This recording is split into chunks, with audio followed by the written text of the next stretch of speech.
काम तो हो इंसान, कहे इमरान खान।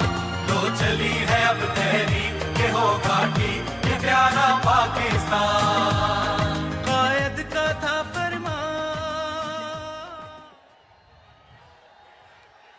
बिस्मिल्लाहिर्रहमानिर्रहीम।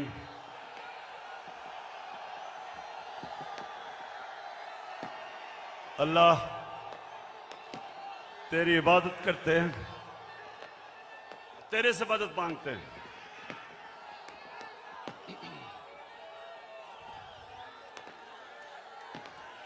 बहुत शुक्रिया, बहुत शुक्रिया, बहुत शुक्रिया। लाहौर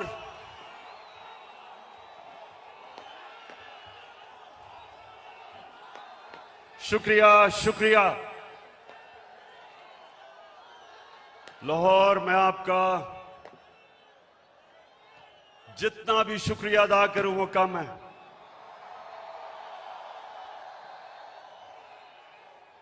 मुझे पता था कि आप मुझे मायूस नहीं करेंगे।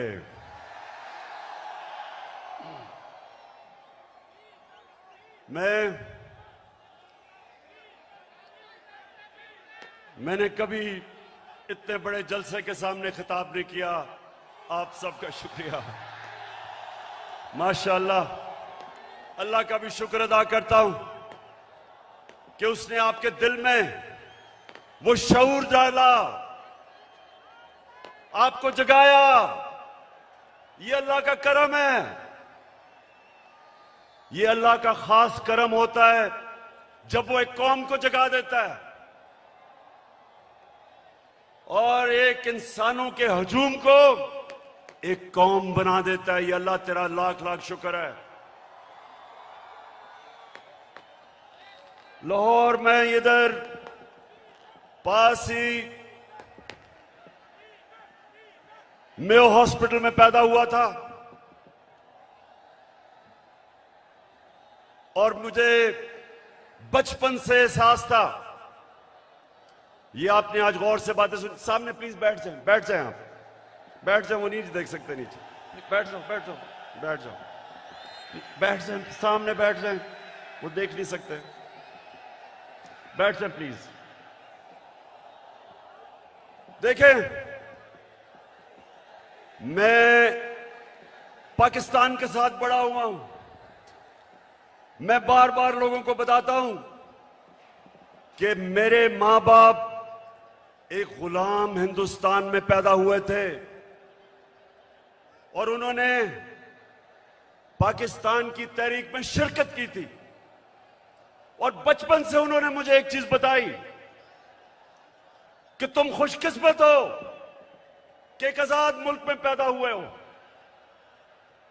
और मैंने जब क्रिकेट की ग्राउंडों के ऊपर अपने मुल्क का नाम ऊपर किया और हमारा पाकिस्तान आहिस्ता आहिस्ता आहिस्ता क्रिकेट की दुनिया में ऊपर जाना शुरू हुआ, तो हमें फख्र होता था कि हम वो पाकिस्तानी हैं जो एक आजाद पाकिस्तान को दुनिया में उठा रहे हैं। तो मेरे पाकिस्तानियों, लाहौर के लोगों, जो आप सब यहां हैं, जो बाहर हैं, वैसे मैंने कभी इतनी पब्लिक नहीं देखी। मैं फिर से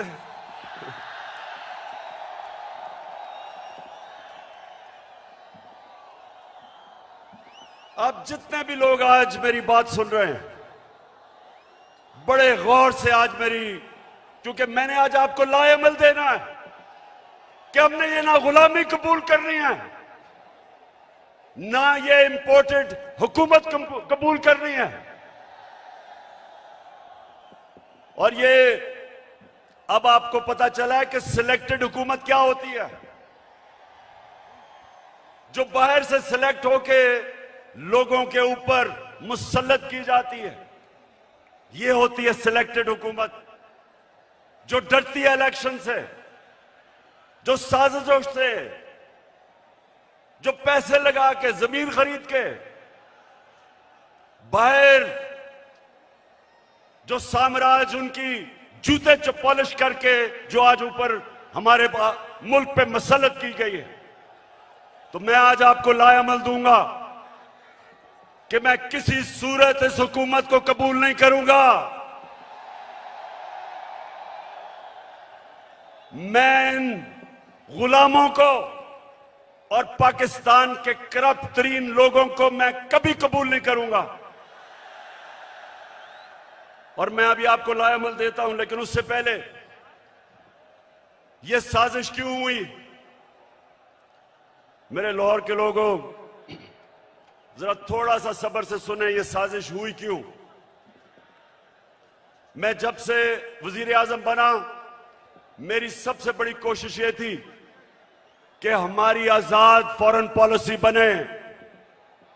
आजाद फॉरेन पॉलिसी का मतलब यह कि हम जो भी फैसले करें अपने लोगों के मफादात के लिए करें। मैं अपने लोगों को किसी बैरूनी मुल्क की उनके मफादात के लिए कुर्बान ना करूं। मेरे फैसले मेरी कौम के लिए हों। ये वो लोग जो आदी हुए थे पाकिस्तानियों को हुक्म देते थे, धमकियां देते थे, एक ही टेलीफोन पे सारी बातें मनवा लेते थे, उनको ये चीज पसंद नहीं आई। मैंने ये भी फैसला किया जब जिस दिन मैं वजीर आजम बना कि मैं हर इंटरनेशनल फोरम में एक बात उठाऊंगा कि जो इस्लामोफोबिया और हमारे नबी सल्लल्लाहु अलैहि वसल्लम की शान में गुस्ताखी करते थे, मैंने फैसला किया था कि यूनाइटेड नेशंस में उठाऊंगा, ओआईसी में उठाऊंगा, हर फोरम पे उठाऊंगा, क्योंकि हमारे मुसलमानों को 1.5 अरब मुसलमानों को यह तकलीफ देते थे, वो भी पसंद नहीं आई, वो बाहर के लोगों को पसंद नहीं आई। और तीसरी चीज उनको क्या नहीं पसंद आई कि मैं जितनी भी फॉरेन पॉलिसी थी, चाइना से, रशिया से, मुसलमान ममालिक से, मेरी सबसे बड़ी कोशिश ये होती थी कि मेरी कौम को किसमें फायदा है।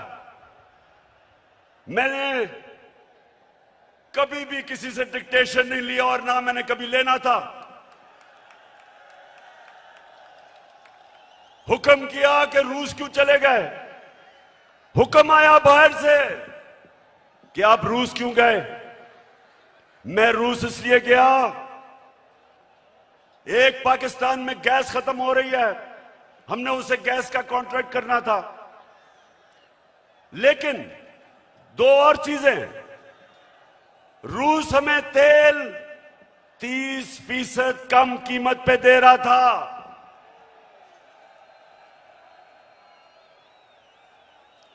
तेल 30% कम कीमत पे, इसका मतलब कि पेट्रोल और फजलुर रहमान को 30% कम पे हम बेच सकते थे।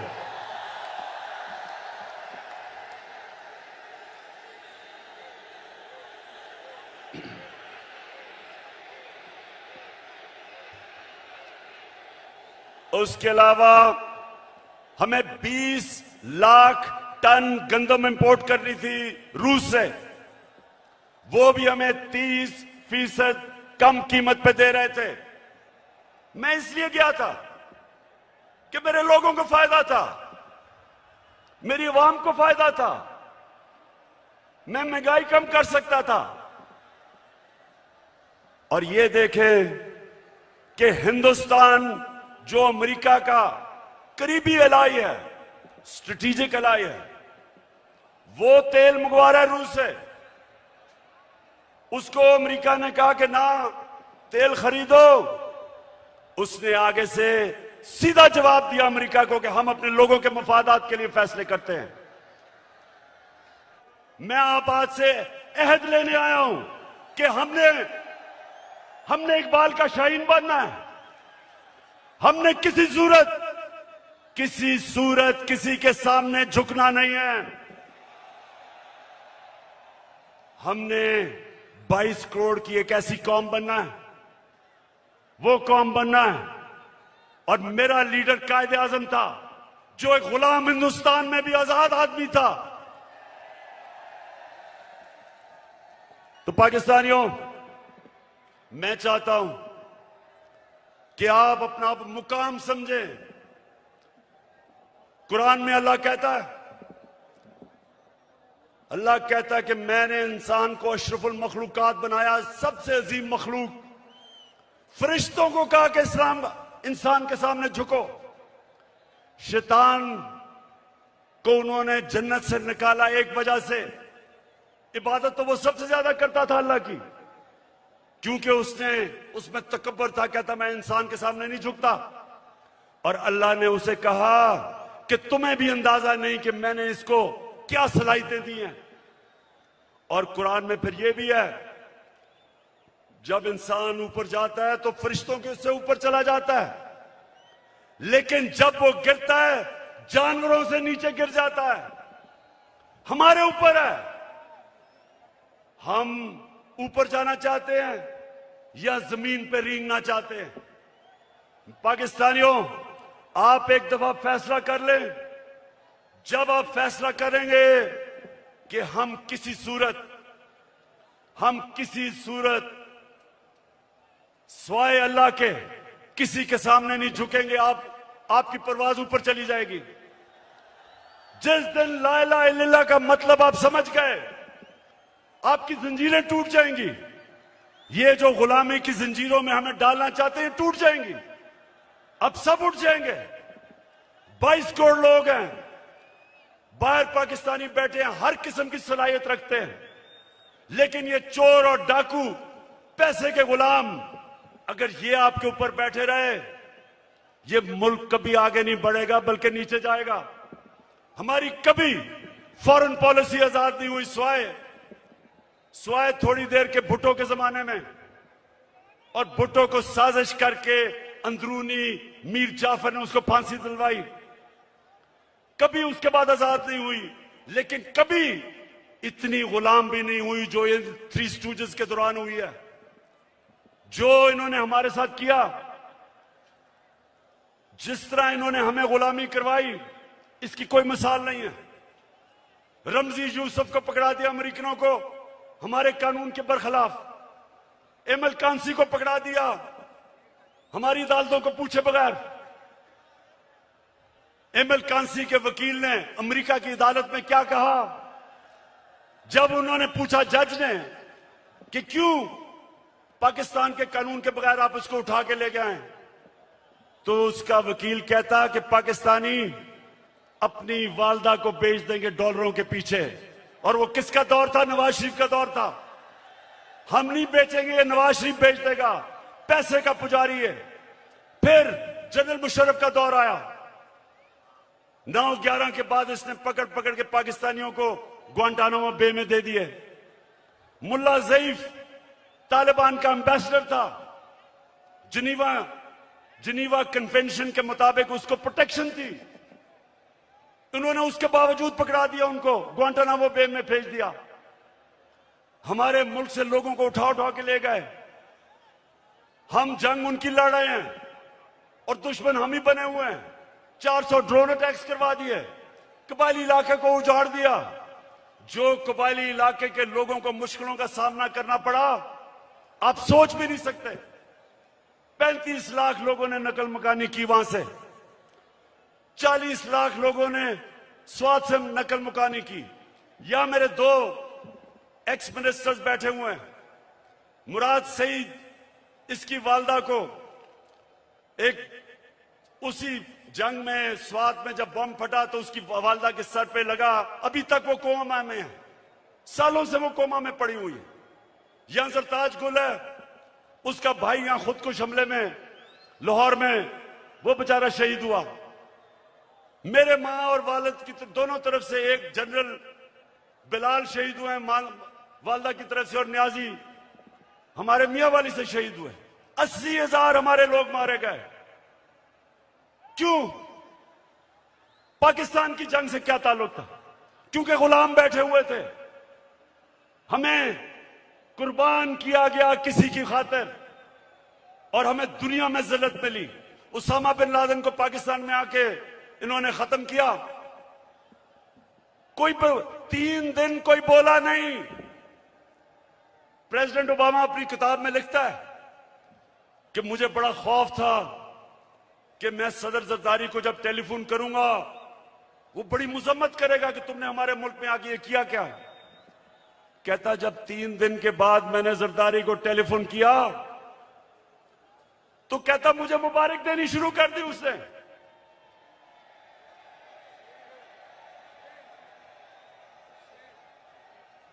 किसी के मुल्क में आके जो आपकी जंग लड़ रहा है उसी मुल्क में आके आप किसी को मार दें और आपको बताएं भी ना, और वो सारी लीडरशिप हमारी पैरों में पड़ी हुई थी। पाकिस्तानियों याद रखें, कभी आपकी कभी दुनिया इज्जत नहीं करेगी जब तक आप अपनी खुद इज्जत नहीं करेंगे। तो मैं आज आपके पास जो पैगाम लेके आया हूं वो ये कि हमने फैसला किया है कि पाकिस्तान की हकीकी आजादी की तहरीक चलाना। हमारे ये मुखालिफ समझते हैं कि जी मीनार पाकिस्तान के बाद क्या होगा। कान खोल के सुन लो,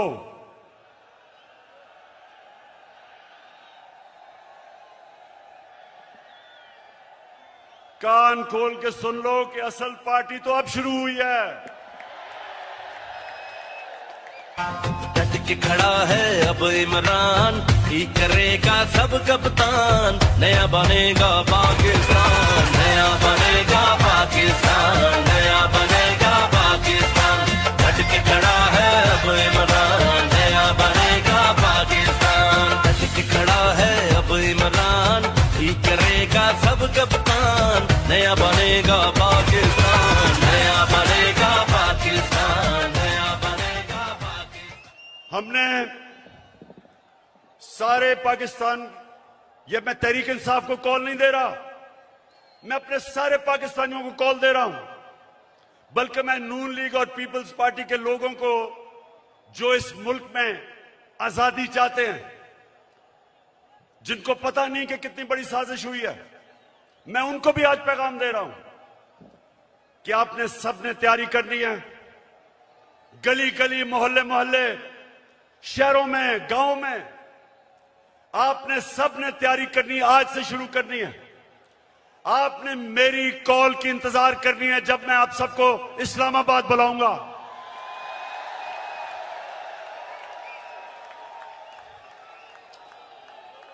मैं आज ये वाजे कर दूं कि मैं किसी किस्म का तसादुम नहीं चाहता। ये मेरा मुल्क है, मेरे कोई इस मुल्क के बाहर जाने की जगह नहीं।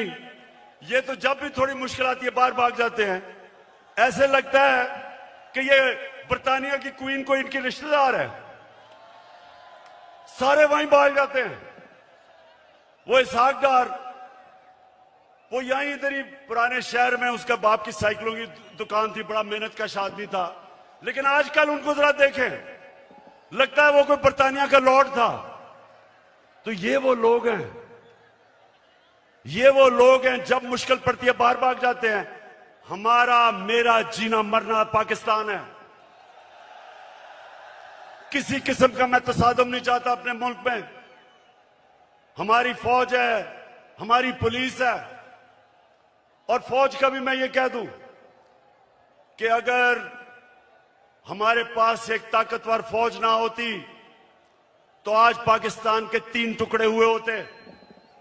हमारे जो दुश्मन हैं वो सिर्फ इसलिए कामयाब नहीं हुए कि माशाअल्लाह हमारी कौम अपनी फौज के साथ खड़ी है। हमारी फौज ने एक गलत फैसला मुशर्रफ ने किया, गलत फैसला उसने किया, लेकिन हमारी फौज ने जिस तरह की कुर्बानियां दी, वो कुर्बानियां ना देते तो आज पाकिस्तान का भी वो जो शाम और इराक का हाल है वो होता। तो हम आज दाद देते हैं अपनी फौज को, अपनी पुलिस को। हम चाहते हैं कि हमारी पुलिस भी एक मजबूत पुलिस फोर्स बने। हम कोई किसी किस्म की इस मुल्क को नुकसान नहीं पहुंचाना चाहते, लेकिन हम किसी सूरत इस इंपोर्टेड हुकूमत को तस्लीम नहीं करेंगे। जो भी हो, ये जब समझते हैं कि ये तहरीक खत्म हो जाएगी, तहरीक अभी जोर पकड़ेगी। मैंने अपनी सारी पार्टी के बड़े बड़े सीनियर्स को कहा है कि इन्होंने निकल जाना सारे पाकिस्तान में, आपने जाके लोगों को तैयार करना है, अपनी हकीकी आजादी की तहरीक में सबको शामिल करना है। आपने अपने इलाकों से निकल के और सीनियर लीडरशिप ने पाकिस्तान के उन इलाकों में जाना है ताकि लोग तैयार हों, मेरी कॉल की इंतजार करें। और मैं सिर्फ एक चीज चाहता हूं, कोई और चीज नहीं चाहता। मैं चाहता हूं कि जल्दी से जल्दी इलेक्शन अनाउंस किए जाएं। हम एक जमहूरी पार्टी हैं, हम जमहूरियत चाहते हैं, लेकिन हम कभी भी इस सिलेक्टेड इंपोर्टेड हुकूमत को कभी तस्लीम नहीं करेंगे। एक ही तरीका है, जिनसे भी गलती हो गई, एक ही तरीका है गलती ठीक करने का, फौरी इलेक्शन करवाओ।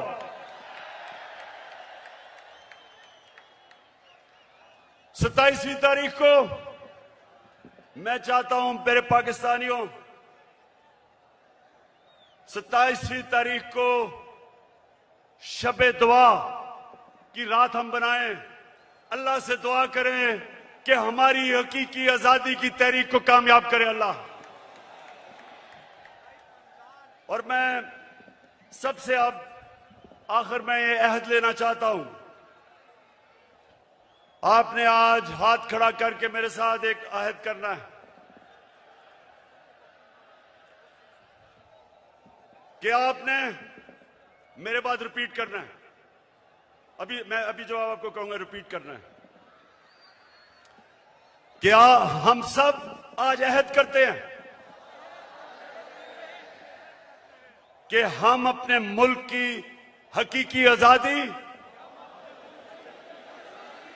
और जमहूरियत के लिए हर वक्त जद्दोजहद करेंगे,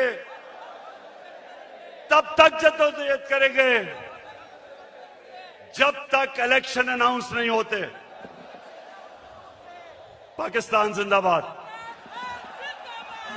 ये होगा ये प्यारा पाकिस्तान, कायद का था फरमान,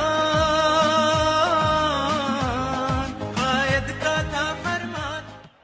हम देखेंगे, लाजिम है कि हम भी देखेंगे, हम देखेंगे,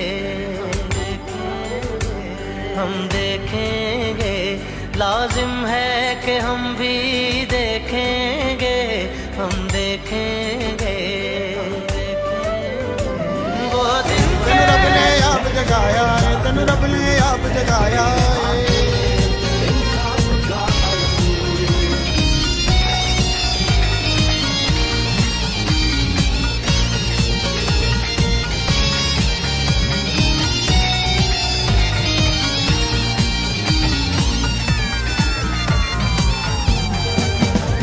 सारे मुल्क इकट्ठे हो जावन, फिर बीच तौहीद दा हो जामी। सारे मुल्क इकट्ठे हो जावन, फिर बीच तौहीद दा हो जामी। पढ़ कलमा फिर चलो जई हो जान मेरी जान जान मेरे खान मेरी जान, खान मेरी जान जान मेरे खान मेरी जान। और पाकिस्तानी कौम सुन लो, लोगों ने कहा कि इमरान खान तुम्हारी जान को खतरा है, बैरूनी साजिश भी अंदरूनी भी, माफिया बैठे हुए आपकी जान के पीछे। पाकिस्तानियों, मेरी जान इतनी जरूरी नहीं जितनी आपकी आजादी इस मुल्क को जरूरत है।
दुचेरित्यावाय इम्रान खान पता मणियमा दुचेरित्यावाय इम्रान खान पता मणियमा तल आबाद दिवी आबाद इमरान खान जिंदाबाद तल आबाद दिवी आबाद गुलशन खान जिंदाबाद इमरान खान जिंदाबाद